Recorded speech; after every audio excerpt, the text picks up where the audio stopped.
Hello,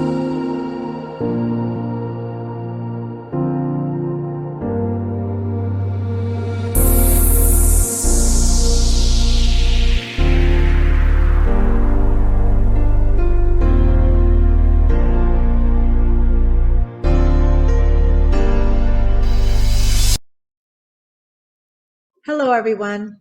Hello, Robin. Hi, Heidi. We're here again today with another kind of a faceted topic. We're going to talk a little bit about viewers' question, some general questions surrounding her question. And then if we have time, we'll maybe touch on relationships and maybe helping others that may not want to help themselves. Sounds So good. let's get started Mhm. today with our viewer question. The question reads, are humans living multiple lives at once? If so, are we being affected by those other lives? Can we connect with them? And I'm asking because I have this feeling that I'm living differently somewhere. Are there multiple lifetimes being lived in order to work out problems we experience in other lifetimes? Hmm. That is a mouthful. What we would say is yes to some of it. There are other realms or other realities that one is experiencing at the same time as you are in this reality. But the reality that you are focused in, that we are focused in with you right now at this time, is the reality that we want to be focused on, you see. If you were to spend a lot of time in contemplation, in asking, you are the creator of your experience, and you could draw unto yourself experiences that you are experiencing in other realms or places, you see. But this isn't something that we would necessarily advise that you spend your time on. If you are having a situation that is occurring in your life that you are not liking it, sorry, to the person asking the question, nice try, yes, to possibly push it off or pass it off onto something that is occurring in the past life that is now somehow affecting you in the life that you are living. Your focus is everything. Your focus is your power. Your focus is the way that you create, you see. And so as you are in this life, as you are focused in it, you are the creator of the experience that you are having. We know sometimes that you don't like the experience you're having, and then you look for other reasons. We have clients at times that want to talk to themselves in other lifetimes, and we have told them they have perfect access to things that are of service to them by calling it to themselves. If one has something in a past life that would be pertinent for them to know in the present life that they are living, if they focused upon it, their source would get it for them and reveal it to them, you see. The problem we have in us just going and getting past lives, once in a while they come up and we do discuss them in sessions. If it is agreeable to the high part of them, and this is how we would get it anyway. We are not the producers of it. We are simply the relayers of it. Let's use that term. And so if the high self of them would bring through a past life that was to be discussed, this would be how it would happen. It would be the choosing. They're choosing to do it, you see. One of the reasons that it is not necessarily the best thing to do is that there can be some bleed through or some remembrance or a reopening of the consciousness that you were at the time that you lived that life. And some of the behavior, some of the traits or the ways that you lived in the life that you are recalling could somehow leak in or leach in a little bit to the life that you are living and somewhat change the experience that you have intended to have in this life that you are now experiencing. So this is one of the reasons. And we have actually experienced this with a couple of clients. It is not necessarily a dreadful thing, but there is definitely a little bit of a change or an embodying, let's use that term, of this past life or something that they have lived before. So we would say that we would put other realms that you are asking about kind of in the same category. They are not really affecting the life that you are living, except if you were to sit and focus and call them to yourself and remember them. And then again, there could be an opening, a leaching in. But it is not it is not happening without your focus, without your intent. You are not a victim. You are a creator. There is nothing that is going to come into your experience that you have not focused upon in some way and aligned to. That is why it is there, you see. So to think that something would involuntarily come to you that you have no control over would be signaling that you are somehow victimized or that you are somehow not the creator of your life. And we are here to tell you today, as we always do, you are, you see. And of course, as we said, if you focused and if you intended long enough to have privy to some of these other realities that you are focused in other ways, yes, you could possibly get a hold of those, and then they would be there for your viewing or your using. But again, you have a life to live. You are creating an experience, and the experience that you are creating right now in this present moment, yes, this will be something that will contribute to future lifetimes, but it is not affecting present lifetimes. We are talking other present lifetimes or other realities that are being expressed at same time as you see. So for you to really get this understanding that you are not a victim here, you are not having anything come upon you that you are not in control of or the creator of. Does that answer your question, Heidi? It does. I just want to go a little bit further on the topic. I know you're saying it's not typically a benefit to have this remembrance or this knowing. I know a person in particular who had a remembrance and a knowing about a past life.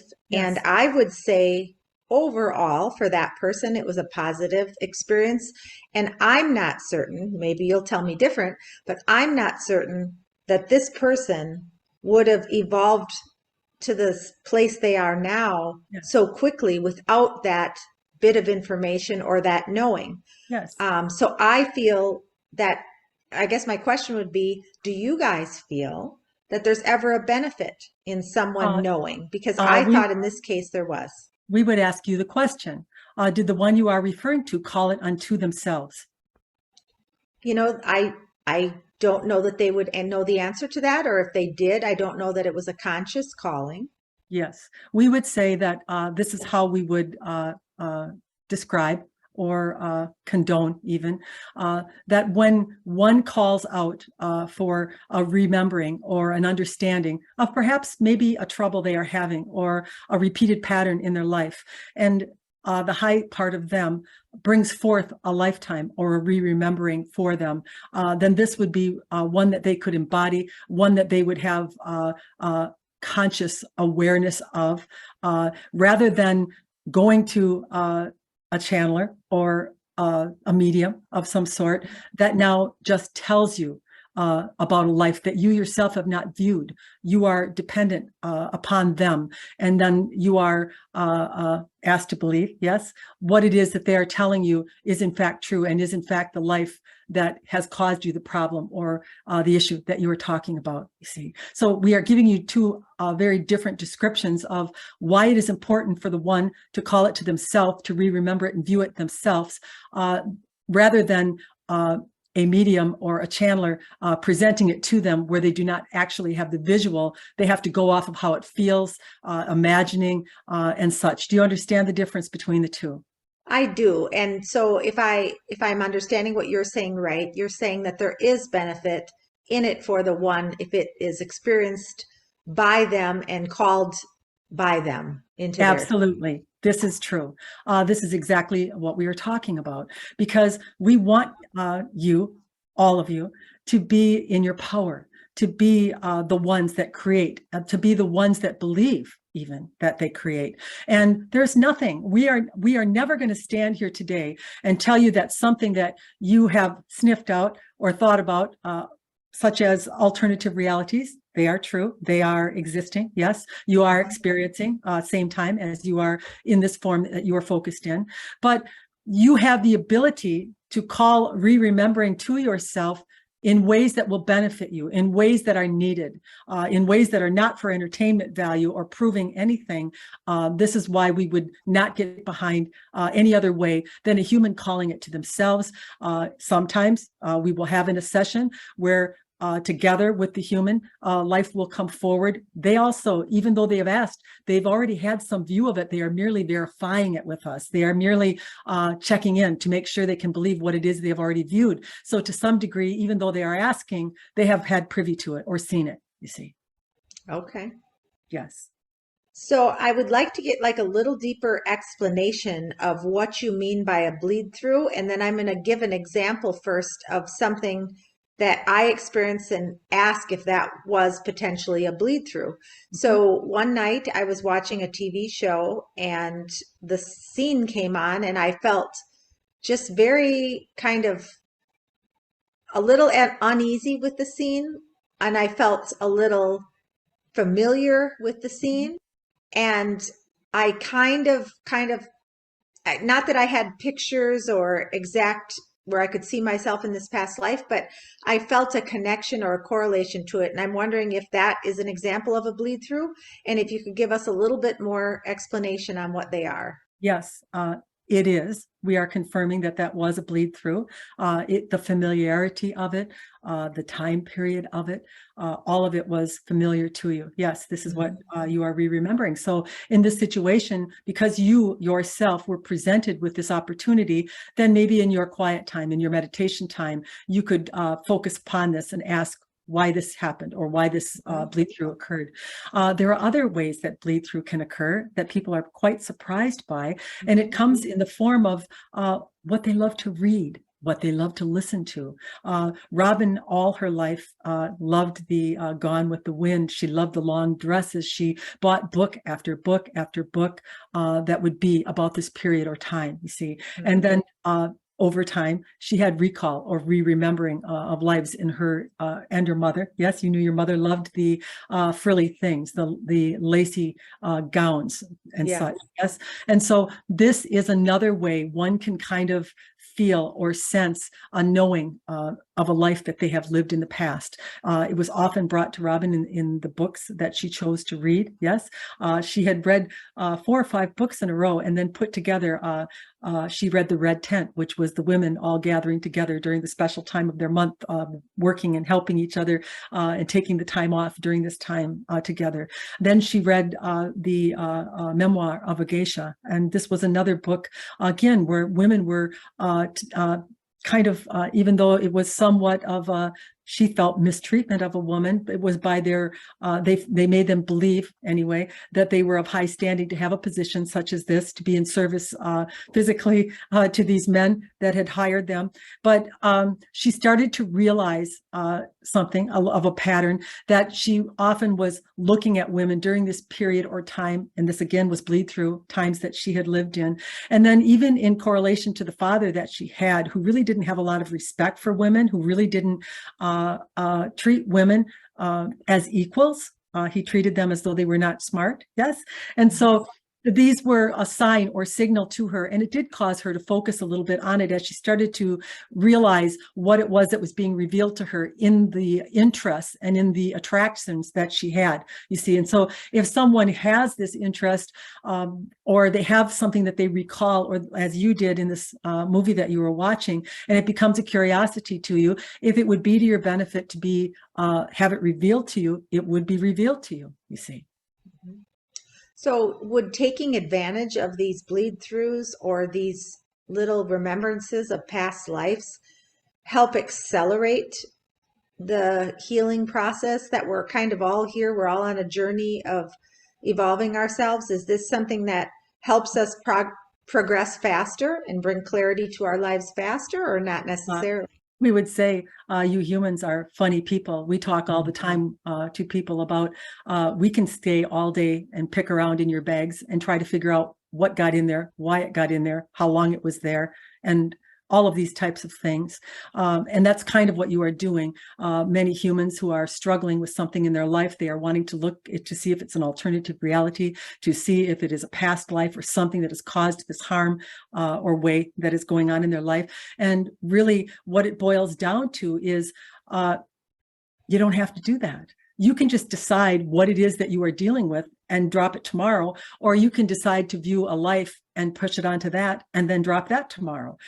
We would like a human just to be the creator that they have come here to be, and to be what they want to be, and to really let go of the idea that somehow they have to solve the mystery that is them. You don't have to do that. You can just decide, what do you want to be? How do you want to feel? You can choose it. You can actually put in your bag what you want, and you can shove the other stuff out or off to the side, whatever you want to do, and not focus upon it, you see. We don't see the big benefit really in humans wasting their time going through this baggage and talking about all the harm, all the pain, all the misery that they lived either in this life or other lives or another realm of existence perhaps that is going on same time. We can't see where the benefit in this is, because as you were doing it, If you paid attention, you're not feeling good, because mostly things that are going to come to you are periods of time that were difficult. There's conflict. There are large charges of energy that are going to be resourced as you are focusing in this way. Why would you not decide to use that focus for what you want to intend? Mm-hmm. That's the most powerful way to create. Whether you are looking at something in the past, or whatever you are doing, that focus is now becoming part of your future. And you unknowingly are regurgitating something in a past life or another realm of existence that maybe you don't really want to. Mm-hmm. What are you doing in your now moment? You're creating, you're projecting, you're feeling, you're sending out to all that is what I want next, what I want next, what I want next. Mm-hmm. Do you want that next? Yeah. Well, I don't think anybody really necessarily wants something negative next, but I think some people think that having the answers to why they experienced it sometimes is Because helpful you for are an them to move. experiencer. This Yeah. is what you are. When are humans going to finally get it? The tool that they are. When are you going to understand that that's what you are? And the experiences you've had don't matter. All that matters is that you expanded because of them. That's all. Mm-hmm.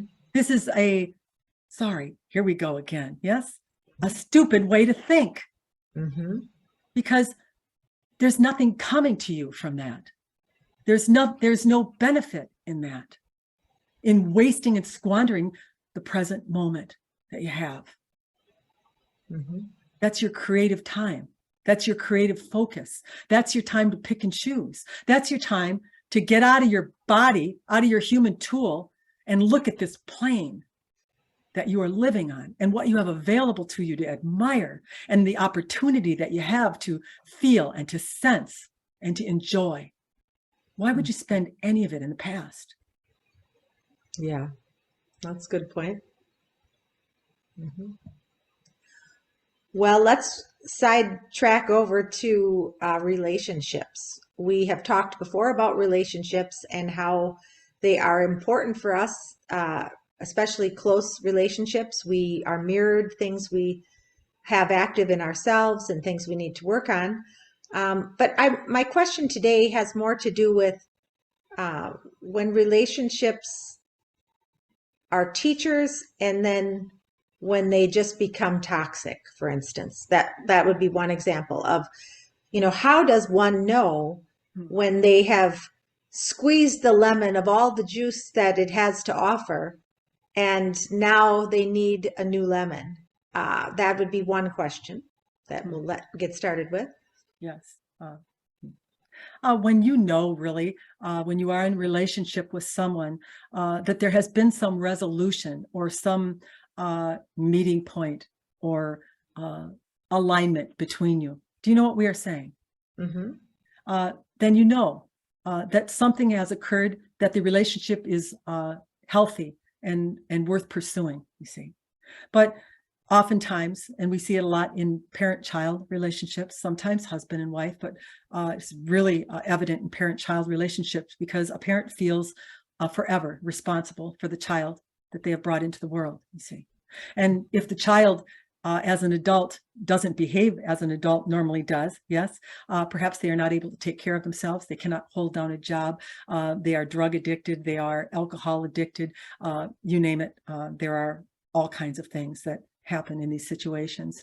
And then what you have is this human that is not able to contribute, that is not able to be what he intended to be. Yes.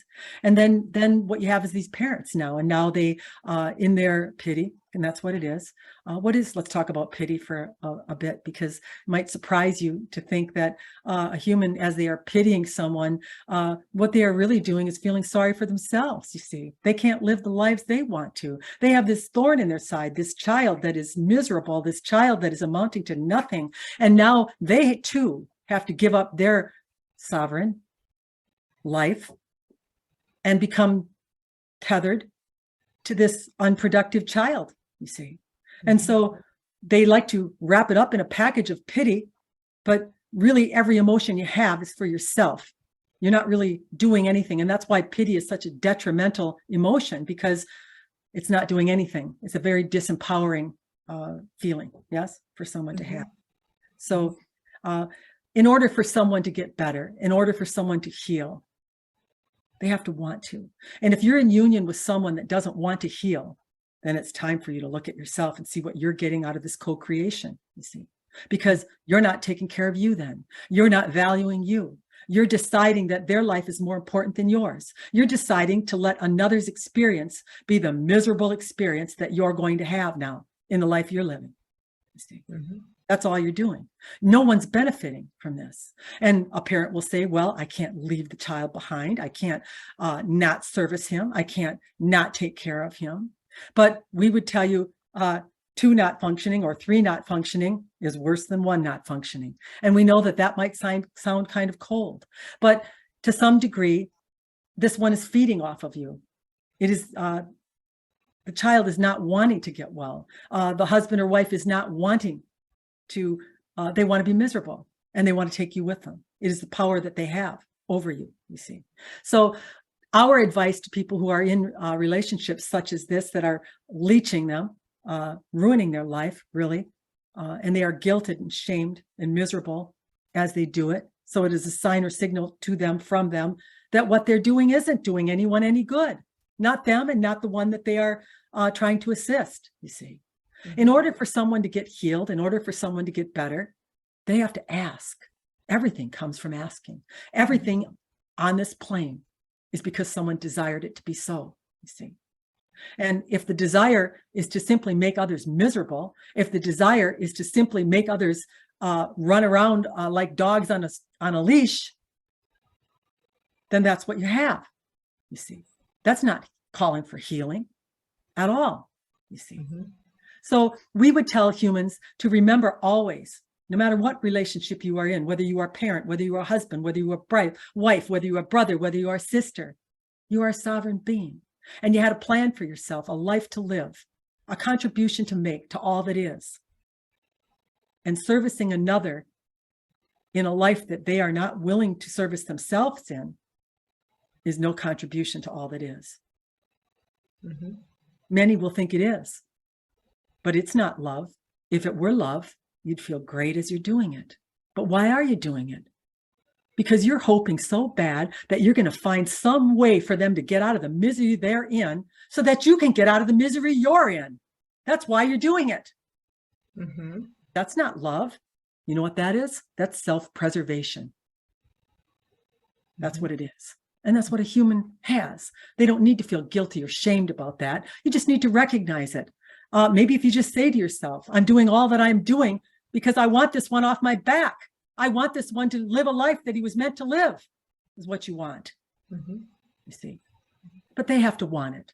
They have to want to heal. And if they don't want to reach out for that healing, if they don't want to be an intricate part of it, then you have to decide to remove yourself from that situation. And either they're going to get better because you matter, or the relationship is going to go apart. And then you're going to become the creator you were meant to be. And you've done nothing wrong in doing it. So we all probably have combinations of relationships where some feel very lively and feeding to us, and others feel maybe a little more draining or just neutral. Can you talk a little bit about the balance about that? Like if you're someone who has quite a few relationships that are feeding to you, and maybe a couple, 1 or 2 that are draining to you, is that okay? Like there's a lot of, and I know you don't like studies, you don't like to talk about studies because they're not individuals, but there's studies out there that say, you know, when you're in happy relationships and you have good connected people in your life, that you live longer, you know, healthier lives. So let's get your take on feeding relationships versus these few that are draining you. And let's get down to the nitty gritty again of the creator that you are, you see. We want you to sit up, perk up, and notice who you are attracting into your experience and how you're doing it and why you're doing it. You're not going to have any lemons if you are drawing to yourself high vibratory encounters or relationships. Mm-hmm. So we're not saying they're bad. Everything is an opportunity. Everything is a learning opportunity about oneself. We'll tell you every single time that someone is nursing a child along that is problematic and they are in misery as they do it, the parent, yes, Mm-hmm. that they know that on some level, they don't value themselves. This is Mm-hmm. not the only place it's happening. If they looked around, they would see that it is happening everywhere. It's happening in their work. It's happening in their marital relationship. And now close enough in their universe to be their child. Mm-hmm. Very hard to ignore, by the way, when it Mm-hmm. becomes your child. It's like the last stop on the bus stop. Mm-hmm. You have to either get off Mm-hmm. or keep going, keep riding, you see. That's a choice you have. But we want you to be aware that you're not a victim here. You're not getting anything that you have not somehow aligned to. And we're not saying you always know how you've aligned to it, but you can know. Mm-hmm. You look around in your life and you ask these questions. What do I have going on here? What is this one? Is he disrespecting me? Is he verbally abusing me? Is he physically abusing me? What is he angry? What is he emanating back at me that's very lively within me? And this is where your work is. This is where your cleanup comes in. What Now if you you have have, what if and I know this is the case in not just my own life, but in others' lives. What if you have a lot of really meaningful, deep, connected, feeding relationships and one that's not? And I know you definitely have attracted it to yourself and there's something there to learn. But why, if you have so many relationships that are going well, would you have one it can be that isn't? one hidden key, Heidi. Yeah. The person could be really angry. The person could be really jealous. The person could be blah, blah, blah. And it would be the universe's way of revealing it to you through a relationship. You see, Mm-hmm. there's nothing that you're not getting, Mm-hmm. that you are not somehow a match to. And that is your work here. That is your opportunity. These relationships that you are having are not random, right down to the checkout girl or the bus driver or anyone that you are running into contact with. We want you to have your eyes open. We want you to be perked up, paying attention, see how you're being treated, see how you're being noticed, so that you can figure yourself out. What does a human think to know yourself is? This is what it means. Mm-hmm. This is how one knows the self, by what it views, what it feels, and what it sees from all those it is in interaction with. You see. Mm-hmm. Okay. How you do it. We would tell you there are many things. The person's race, for example. Perhaps they were persecuted or violated and they carried within them a not good enough, a not valued. Now the child doesn't value. They're not good enough, you see. Mm-hmm. So it is for you to look around and really try to be specific about the behavior that you feel you are receiving, that you are noticing that is coming back at you in all these different relationships that you are in. And of course, there are going to be some that are in alignment. Of course, there are going to be some that mirror back to you what you love. Mm-hmm. But you're going to get all of it. Mm-hmm. Because that's to know the self. Yeah. I know in a previous podcast we've had a discussion surrounding this next question, but just because we're kind of on this subject, when you brought up, a parent-child and the child maybe is struggling and the parent feels responsible, and that reminded me of let's use an example. You're a parent, you are desperately trying to help your child. You're reaching out wherever you can to get help for this child. Or an adult child, even for that matter. And you just want to relieve their suffering. So you feel like you're coming from a good place. Is there any benefit in that to that child? Or is there no benefit if they're not willing to acknowledge and want for themselves to have this help? The biggest benefit you can offer another is your compassion, not your pity. Compassion knows that an experience is occurring that needs to occur, that one needs to have, you see. Mm-hmm. You can decide to join that experience in pity and then not really offer the opportunity to the one that is having the experience to fully have it, you see. As you begin to pity them and diminish them, we might add, in the pity that you feel towards them in the situation that they are in, you are now taking on a good portion of the suffering or the misery that they would generally be feeling on their own, you see. So we would tell you that compassion empowers. Compassion lets the one know, I love you. I believe in you. I know you're suffering. I see it. I wish the best for you. I am in your court. I am praying for you. I am hoping for you. I am with you. Yes, this is compassion.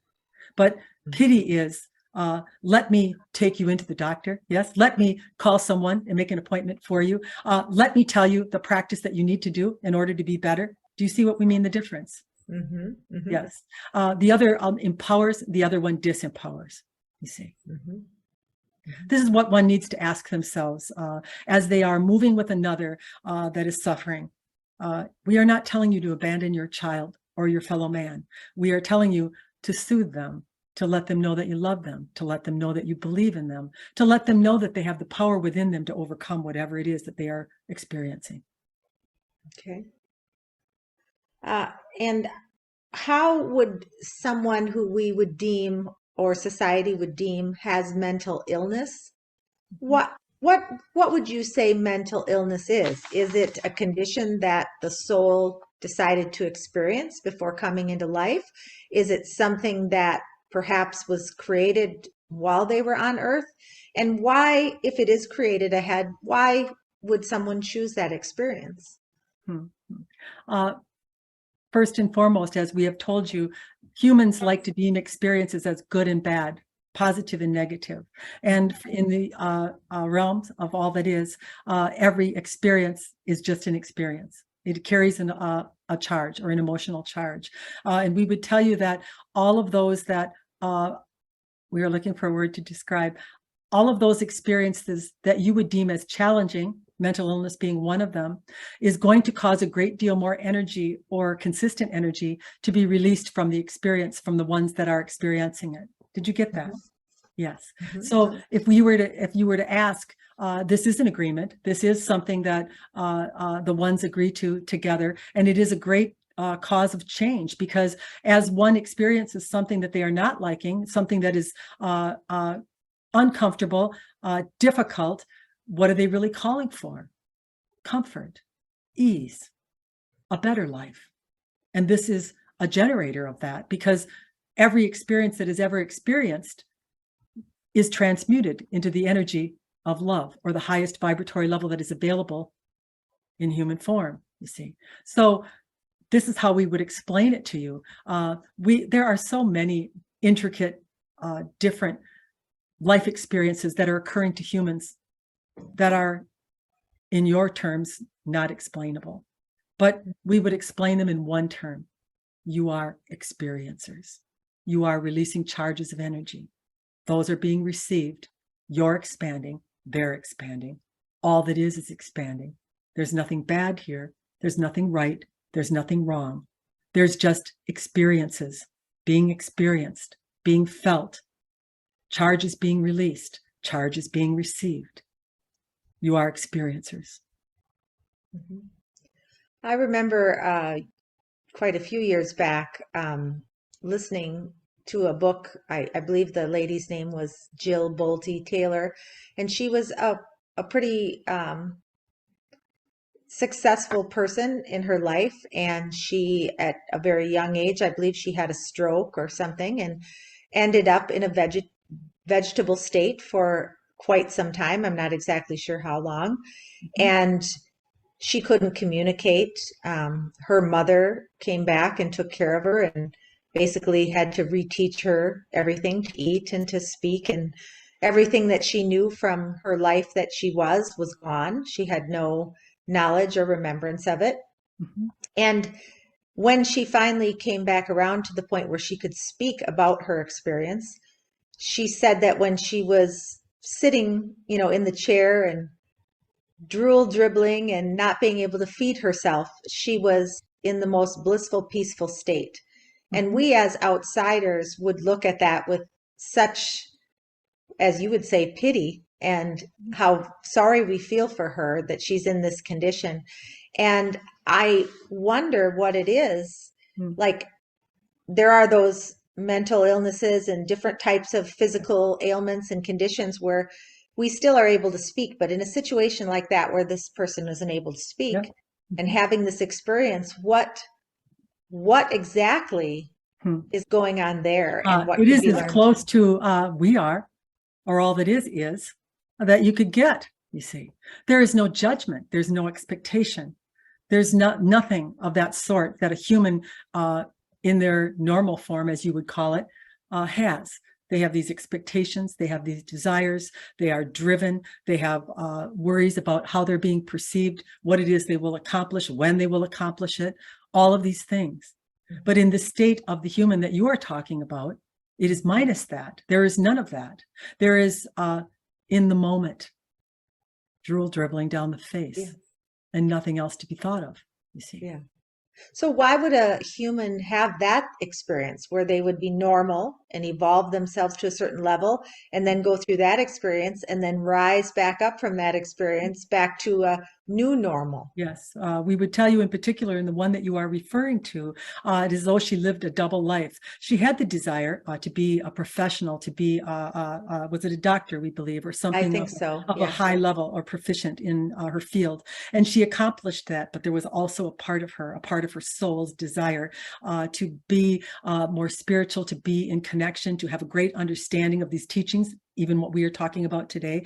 And that is what she pursued through this avenue or the way. She had to wipe out really or get rid of all of the training, all of the judgments that she held about all of these things, and then rebuild or reimagine herself in this new way, you see. Okay. So it's like almost like double life experience in one life. Absolutely. Yes. Yeah. It is as though she covered two lives in one lifetime. Hmm. Yes.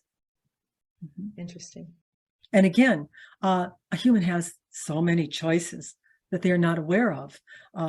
As one wants to spend time pondering a past life or another realm of existence, why not expand on the existence that you are aware of in your present day moments?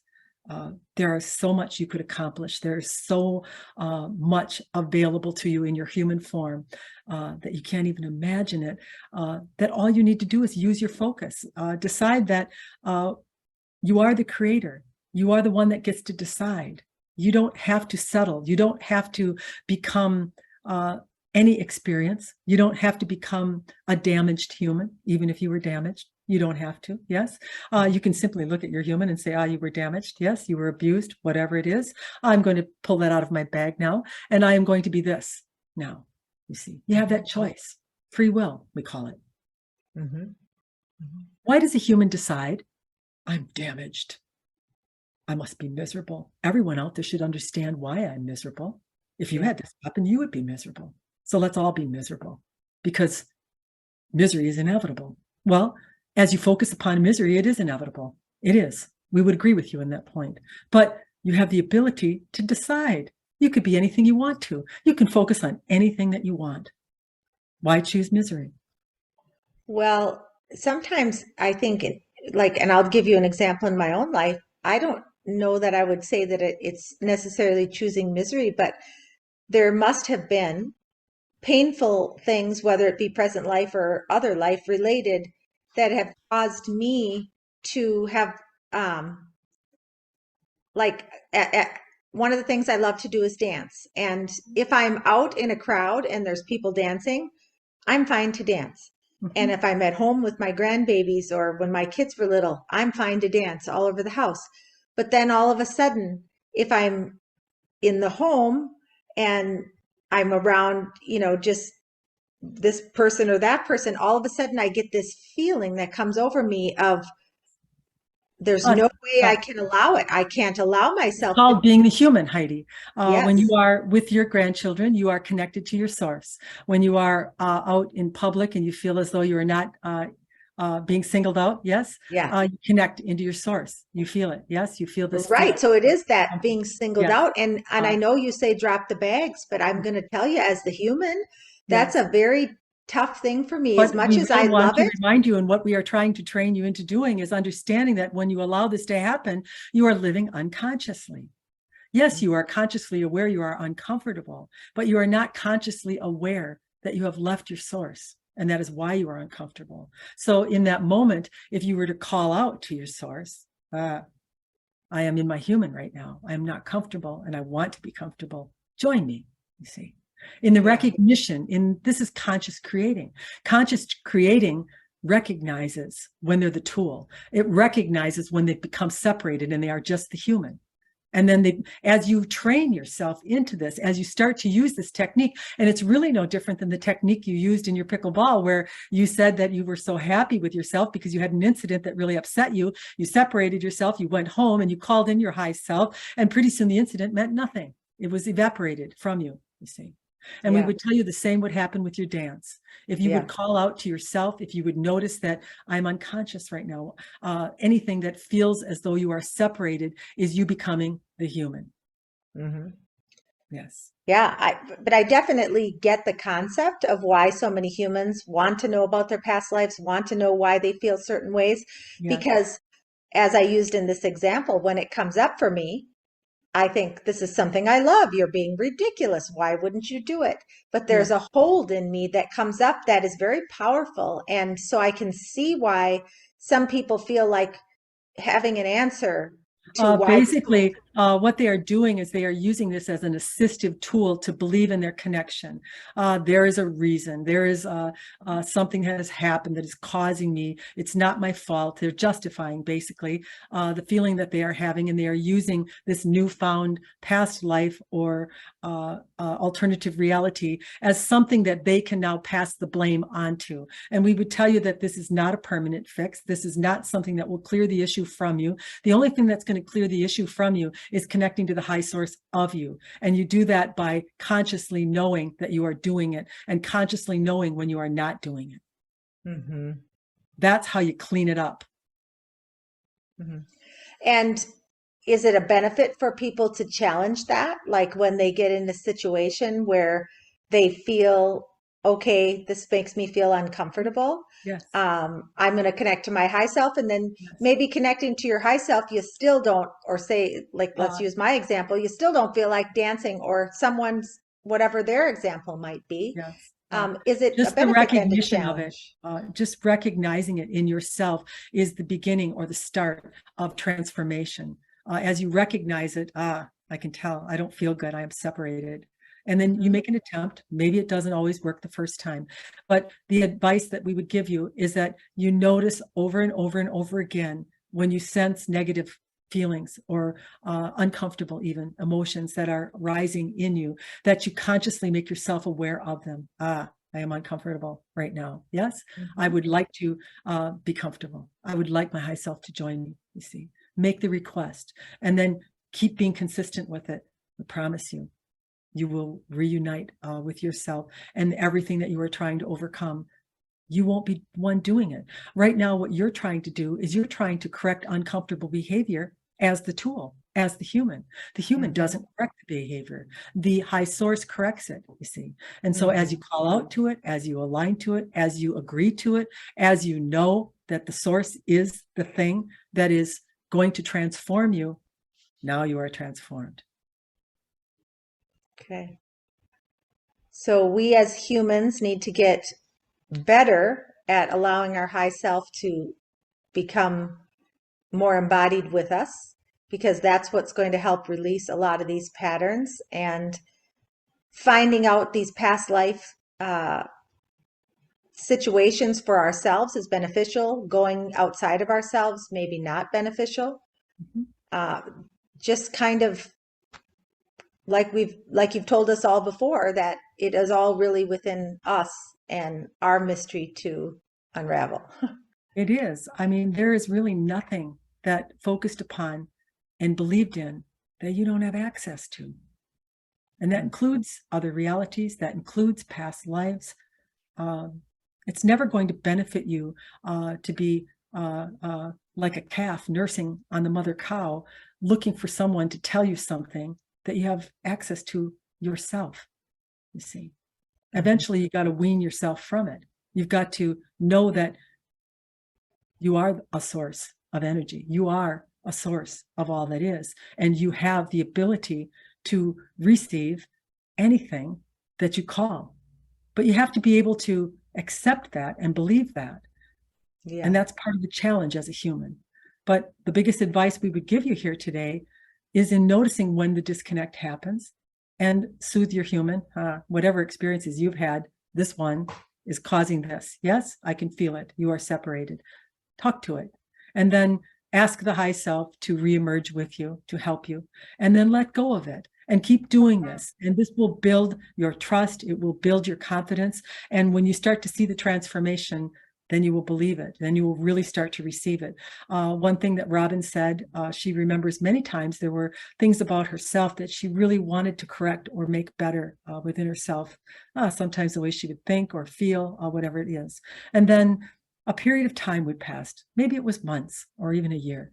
And she would remember that day, and she would remember how she was that day as she asked for it to change. And she didn't notice when it changed. It just naturally evolved. And we've used the description to you before about when you go through puberty. You don't go from being a man or a woman completely overnight and be shocked by it. It's this very gradual shifting or conform change that is happening.